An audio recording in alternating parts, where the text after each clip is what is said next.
O reino da divina vontade em meio às criaturas. Livro do céu. A chamada das criaturas à ordem, ao seu posto e à finalidade para a qual foram criadas por Deus. Por Luísa Picarreta. Volume 4. Capítulo 61, 30 de março de 1901. Jesus fala-lhe acerca da divina vontade e da perseverança. Continuando o estado de privação, me sentia como um tédio e um cansaço de minha pobre situação e a minha pobre natureza. Queria libertar-se deste estado. Meu adorável Jesus, tendo compaixão de mim, veio e me disse: Minha filha, assim que você se retira do meu querer, assim você começa a viver de si mesma. Em troca, se você está fixa na minha vontade, viverá sempre de mim mesmo, morrendo de tudo a si mesma. Depois acrescentou: Minha filha, tem paciência, repreende-te em tudo a minha vontade, e não por pouco, mas sempre, sempre, porque só a perseverança no bem é o que faz conhecer se a alma é verdadeiramente virtuosa. Só ela é a que une todas as virtudes. Pode-se dizer que só a perseverança une perpetuamente a Deus e a alma, virtudes e graças.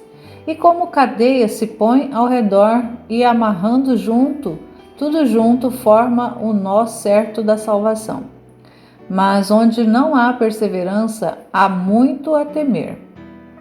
Dito isto, desapareceu. Capítulo 62, 31 de março de 1901. Inconstância e volubilidade. Esta manhã, sentindo-me toda amarga, ainda me via tão má que quase não me atrevia a ir em busca do meu sumo e único bem. Mas o Senhor, não olhando para as minhas misérias, dignou-se a vir e disse-me: Minha filha, é a mim que queres? Pois bem, vim para te alegrar. Vamos juntos, mas fiquemos em silêncio. Depois de ter estado assim por um tempo, me transportou para fora de mim mesma e via que a igreja festejava o dia das palmas. E Jesus, rompendo o silêncio, me disse: Quanta volubilidade, quanta inconstância! Assim como hoje gritam hosana, proclamando-me como seu rei, outro dia gritaram: crucifica-o, crucifica-o. Minha filha, a coisa que mais me desagrada é a inconstância e a volubilidade, porque isto é sinal de que a verdade não tomou posse de tais almas. E mesmo em coisas de religião, pode ser que encontrem sua satisfação, sua própria comodidade e o interesse, ou bem porque se encontram em tal partido, mas amanhã podem mudar estas coisas e podem ser encontradas no meio de outros partidos. E eis que se desviam da religião, e sem desgosto se entregam a seitas. Porque quando a verdadeira luz da verdade entra numa alma e se apodera de um coração, esta alma não está sujeita à inconstância, antes tudo sacrifica por amor daquela e para fazer-se dominar por ela, e com ânimo firme despreza todo o resto que não pertence à verdade. E enquanto dizia isto, chorava sobre a condição da presente geração, que pior do que antes está sujeita à inconstância, segundo sopram os ventos. Capítulo 63, 5 de abril de 1901. Compadecendo-se da mãe, compadece-se de Jesus. No Calvário, na crucificação, vê em Jesus todas as gerações. Continuando o estado de privação, esta manhã parece que ouvi por um pouco junto com a Rainha Mãe, e como o adorável Jesus tinha a coroa de espinhos, atirei e o compadeci todo, e enquanto isso fazia me disse: Compadece ao mesmo tempo a minha mãe, porque vendo eu sofrer a razão de suas dores, compadecendo-a a ela, vens a compadecer-se compadecer-me a mim mesmo. Depois disso, eu parecia me encontrar no Monte Calvário, no momento enquanto sofria a crucificação. Via, não sei como, em Jesus todas as gerações passadas, presentes e futuras. E como Jesus, tendo-nos a todos nele, sentia todas as ofensas que cada um de nós lhe fazia e sofria por todos em geral e por cada indivíduo em particular. De modo que descobria também as minhas culpas e as penas que por mim sofria especialmente, como também via o remédio que a cada um de nós, sem punir ninguém, ele nos fornecia para os nossos males e para a nossa salvação eterna. Mas quem pode dizer tudo o que via em Jesus bendito? Desde o primeiro até o último homem. Agora, estando fora de mim mesma, via as coisas claras e distintas, mas encontrando-me em mim mesma, as vejo todas confusas. Assim que, para evitar disparates, termino. Capítulo 64, 7 de abril de 1901. Vê a ressurreição de Jesus. Fala da obediência. Meu adorável Jesus continua me privando de sua presença. Sinto uma amargura e como trespassada o coração por uma faca, que me dá tal dor de me fazer chorar e gritar como uma menina. Parece-me verdadeiramente ter me tornado uma criança, que por pouco que se afaste a mãe chora e grita tanto que transtorna toda a casa, e não há nenhum remédio para fazê-la parar de chorar, enquanto não se vê de novo nos braços da mãe. É assim que eu sou, verdadeira menina na virtude, que se me fosse possível transtornaria céus e terra para encontrar o meu sumo e único bem. E só me acalmo quando me encontro em posse de Jesus. Pobre criança que sou, sinto ainda que as fraldas da infância me cobrem. Não sei caminhar por mim mesma, sou muito fraca, não tenho a capacidade dos adultos que se deixam guiar pela razão. E esta é a soma necessidade que tenho de estar com Jesus, com razão ou sem razão. Não quero saber nada, o que quero saber é que quero Jesus. Espero que o Senhor queira perdoar a esta pobre menina, que às vezes comete desatinos. Então, encontrando-me neste estado, por pouco tempo vi o meu adorável Jesus no momento da sua ressurreição, com um rosto tão resplandecente que não se pode comparar a nenhum outro esplendor. E parecia-me que a humanidade santíssima de nosso Senhor, ainda que fosse carne viva, mas estava resplandecente e transparente, de modo que se via com clareza a divindade unida à humanidade. Agora, enquanto o via tão glorioso, uma luz que vinha dele parecia que me dissesse: tanta glória veio à minha humanidade por meio da perfeita obediência, que destituindo de todo a natureza antiga, me deu a nova natureza gloriosa e imortal. Assim, a alma, por meio da obediência, pode formar em si a perfeita ressurreição às virtudes, como por exemplo, se a alma está afligida, a obediência a fará ressurgir a alegria. Se está agitada, a obediência a fará ressurgir a paz. Se tentada, a obediência lhe fornecerá a cadeia mais forte para atar o inimigo e a fará ressurgir vitoriosa das insídias diabólicas. Se assediada por paixões e vícios, a obediência, matando-os, a fará ressurgir às virtudes. Isto a alma, e a seu tempo formará também a ressurreição do corpo. Depois disto, a luz se retirou. Jesus desapareceu e eu fiquei com tal dor, vendo-me de novo na privação dele, que me sentia como se tivesse uma febre ardente que me faz agitar e dar em delírio. Senhor, me dê a força para aguentar nestas demoras, porque me sinto desfalecer. Capítulo 65, 9 de abril de 1901. Se os fervores e virtudes não estão bem arraigados na humanidade de Jesus, diante das tribulações, diante dos infortúnios, rapidamente secam. Encontrando-me na plenitude do delírio, dizia disparates, e creio que misturava também defeitos. Minha pobre natureza sentia todo o peso do meu estado. A cama parecia-lhe pior que o estado de condenação às prisões. Tivesse querido desvincular-se deste estado com agregado de meu refrão, que meu estado não é mais vontade de Deus e por isso Jesus não vem. E ia pensando o que devia fazer. Enquanto fazia isto, meu paciente Jesus saiu de dentro de mim, mas com um aspecto grave e sério, que dava medo, e me disse: o que você acha que eu teria feito se eu estivesse em sua situação? No meu íntimo dizia: certamente a vontade de Deus. E ele de novo: pois bem, faz tu isso. E desapareceu. Era tanta a gravidade de nosso Senhor que naquelas palavras que disse sentia toda a força de sua palavra, não só criadora, mas também destruidora. Meu interior ficou de tal maneira sacudido, oprimido e amargurado por estas palavras que não fazia outra coisa que chorar. Especialmente recordava a gravidade com a qual Jesus me tinha falado e não me atrevia a dizer-lhe: vem.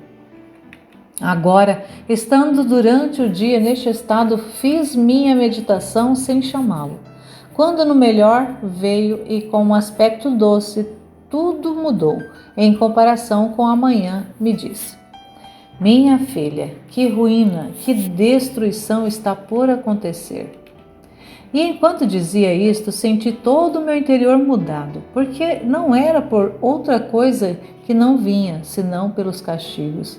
E enquanto estava nisto, via 4 pessoas veneráveis que choravam diante das palavras que Jesus tinha dito. Mas Jesus bendito, como querendo distrair-se, disse algumas poucas palavras sobre as virtudes. Há certos fervores e certas virtudes que se assemelham àqueles arbustos que nascem em torno de certas árvores, e em que, não estando bem enraizados no tronco, um vento impetuoso, uma geada ou pouco forte a secam.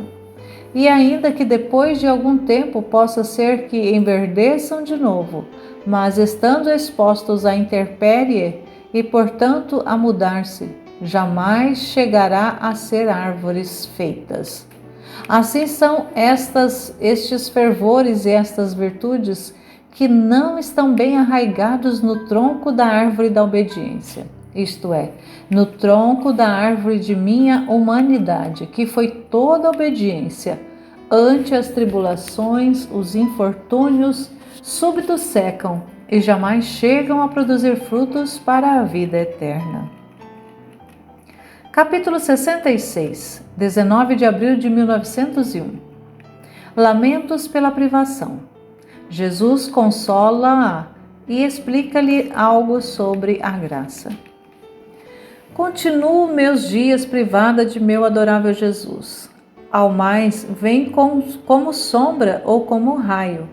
Meu pobre coração está sobremaneira amargo. Sinto tanto sua privação que todas as minhas fibras e os nervos, meus ossos, até as gotas de meu sangue me contendem continuamente e me dizem: onde está Jesus? Como? Você perdeu? O que você fez que não vem mais? Como vamos ficar sem ele? Quem nos consolará, tendo perdido a fonte de toda a consolação? Quem nos fortificará na debilidade? Quem nos corrigirá e descobrirá nossos defeitos, tendo ficado privada daquela luz que, mais que fio elétrico, penetrava os mais íntimos esconderijos e com a doçura mais inefável corrigia e curava nossas chagas? Tudo é miséria, tudo é esquálido, tudo é tétrico sem ele. Como faremos? E ainda que no fundo da minha vontade me sinta resignada e vou oferecendo sua mesma privação com o maior sacrifício por seu amor, Todo o resto me faz guerra contínua e me põe em tortura. Ah, Senhor, quanto me custa te haver conhecido, e a que alto preço me faz pagar suas passadas visitas. Agora, estando neste estado, por breves instantes se fez ver e me disse: sendo minha graça parte de mim mesmo, possuindo-a tu, com razão e de estreita necessidade, tudo que forma teu ser não pode estar sem mim. Eis a razão pela qual tudo te pede a mim, e és torturada continuamente, porque, estando embebida de mim e cheia só em parte de mim mesmo, então não se estão em paz. Pois só têm a paz e ficam contentes quando me possuem, não só em parte, mas em tudo. E tendo-me arrependido da minha dura situação, acrescentou: também eu, no curso da minha paixão, senti um extremo abandono, embora minha vontade estivesse sempre unida com o Pai e com o Espírito Santo. Isto quis sofrer para divinizar em toda a cruz, tanto que, contemplando-me a mim e contemplando a cruz, encontrarás o mesmo esplendor nos mesmos ensinamentos e o mesmo espelho, no qual poderás refletir-te continuamente sem diferença entre um e outro.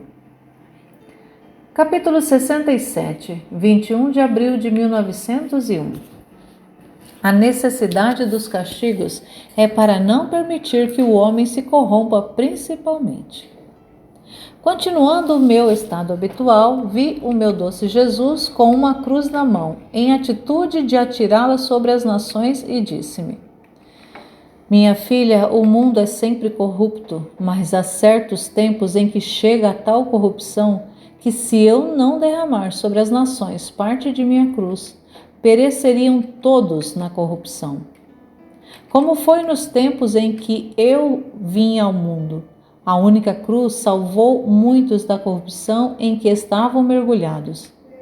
Assim, nestes tempos, chegou a tanto a corrupção que, se eu não derramasse os flagelos, os espinhos, as cruzes, fazendo-os derramar até o sangue, ficariam submersos nas ondas da corrupção. E enquanto isso dizia, parecia que agitava aquela cruz sobre as pessoas e sucediam castigos. Capítulo 68, 22 de abril de 1901. Jesus a instrui sobre a imitação de sua vida. Sentindo-me toda aflita e confusa e quase sem esperança de voltar a ver meu adorável Jesus, de repente veio e me disse: sabes o que eu quero de ti? Quero-te que em tudo semelhante a mim, assim no agir como na intenção. Quero que sejas respeitosa com todos, porque respeitar a todos dá paz a si mesmo e paz aos demais. Que te tenhas como mínima de todos, e que todos os meus ensinamentos ruminantes sempre em sua mente e as conserve em seu coração, a fim de que nas diversas ocasiões as encontre sempre prontas para servir-lhe delas e pô-las em execução. Em suma, quero que sua vida seja um transbordamento da minha. E enquanto dizia isto, via que por detrás do Senhor descia sobre a terra um gelo e um fogo que faziam mal às colheitas. E ao dizer eu: Senhor, o que fazes, pobre gente? Não dando-me ouvidos, ele desapareceu.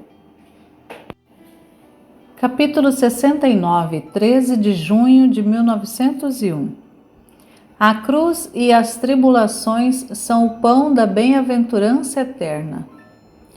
Depois de um longo silêncio por parte de meu adorável Jesus, em que no máximo dizia alguma coisa sobre os flagelos que quer derramar, esta manhã, encontrando-me oprimida, cansada por minha dura situação, especialmente pelas contínuas privações às quais estou frequentemente sujeita, vi-o por breves instantes e disse-me: minha filha, as cruzes e as tribulações são o pão da eterna bem-aventurança. Portanto, compreendia que, sofrendo mais, mais abundante e mais saboroso será o pão que nos nutrirá na celestial morada. Ou seja, quanto mais se sofre, mais garantia recebemos da futura glória. Capítulo 70, 18 de junho de 1901. Jesus exige a sua glória de todas as partículas do nosso ser. Do estado de união passa-se à consumação. Encontrando-me em meu habituado estado, por uns instantes vi meu doce Jesus e lamentei-me de meu pobre estado por suas privações e de uma espécie de cansaço físico e moral, como se me sentisse destroçar minha pobre natureza e que por toda parte me sinto desfalecer. Então, havendo dito tudo isto, a meu Jesus me disse: minha filha, não temas, porque te sentes desfalecer por toda parte? Não sabes tu que tudo deve ser sacrificado por mim, não só a alma, mas também o corpo? E que de todas as mínimas partes de ti eu exijo minha glória? E além disso, você não sabe que do estado de união se passa a outro, que é o da consumação? É verdade que não venho segundo o meu costume para castigar as nações, mas sirvo-me disto também para teu proveito, que é não só ter-te unida comigo, senão de ter que consumir meu amor, por meu amor. Com efeito, não vim eu e assentindo-te desfalecer pela minha ausência, não vens consumir-te por mim? De resto, não tens razão para te afligir. Primeiro, porque quando me vês, é sempre do teu interior que me vês sair. E isto é um sinal certo de que estou contigo. E depois, porque ainda devem passar dias sem que possas dizer que me viste perfeitamente. Depois disso, tomando um tom de voz mais doce e benigno, acrescentou: minha filha, te recomendo muito, muito que não faças sair de ti nem o mínimo ato que não seja paciência, resignação, doçura, igualdade de ti mesma, tranquilidade em tudo. De outra maneira viria a me desonrar e sucederia como a um rei que habitasse dentro de um palácio muito enriquecido e por fora se visse tudo cheio de fendas, sujo, quase a desmoronar-se. Não diriam como habita um rei neste palácio, se por fora se vê tão feio, que até dá medo aproximar-se? Quem sabe que rei será este? E isto não seria uma desonra para aquele rei? Agora pensa que se de ti sai alguma coisa que não seja virtude, o mesmo diriam de ti e de mim, e eu ficaria desonrado porque habito dentro. Capítulo 71, 30 de junho de 1901. Sinais para saber se a alma possui a graça. Encontrando-me em meu estado habitual, por pouco tempo meu Dulcíssimo Jesus fez-se ver todo fundido em mim e me disse: minha filha, queres saber quais são os sinais para conhecer se a alma possui minha graça?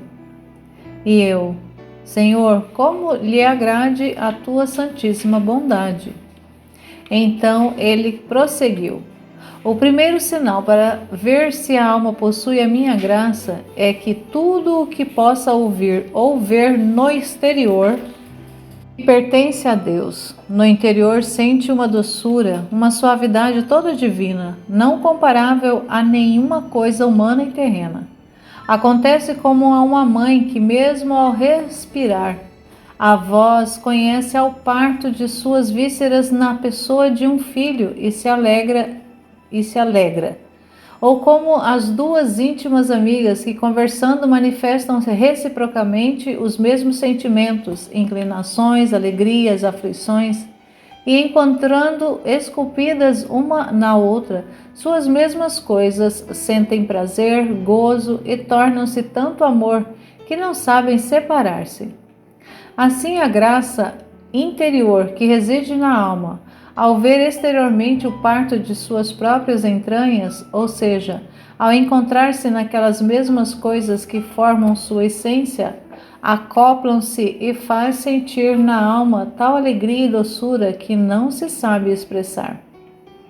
O segundo sinal é que o falar da alma que possui a graça é pacífico e tem virtude de lançar nos outros a paz, tanto que as mesmas coisas ditas por quem não possui a graça não produzem nenhuma impressão e nenhuma paz, enquanto que as ditas por quem possui a graça operam maravilhosamente e restituem a paz às almas.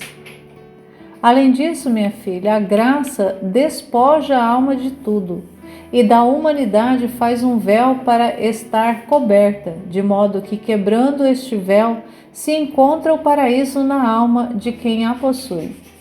Então não é maravilha se nessa alma se encontra a verdadeira humildade, obediência e demais, porque dela não fica outra coisa que um simples véu, e vê com clareza que dentro dela está toda a graça, que obra e que lhe tem em ordem todas as virtudes, e a faz estar em contínua atitude para Deus. Capítulo 72, 5 de junho de 1901. Jesus é o primeiro, o meio e o fim de todos os desejos. Estando com temor sobre o estado de minha alma, de improviso veio meu adorável Jesus e me disse: Minha filha, não temas, porque eu sou o princípio, o meio e o fim de todos os seus desejos. Com estas palavras me acalmei em Jesus. Seja tudo para a glória de Deus e bendito o seu santo nome.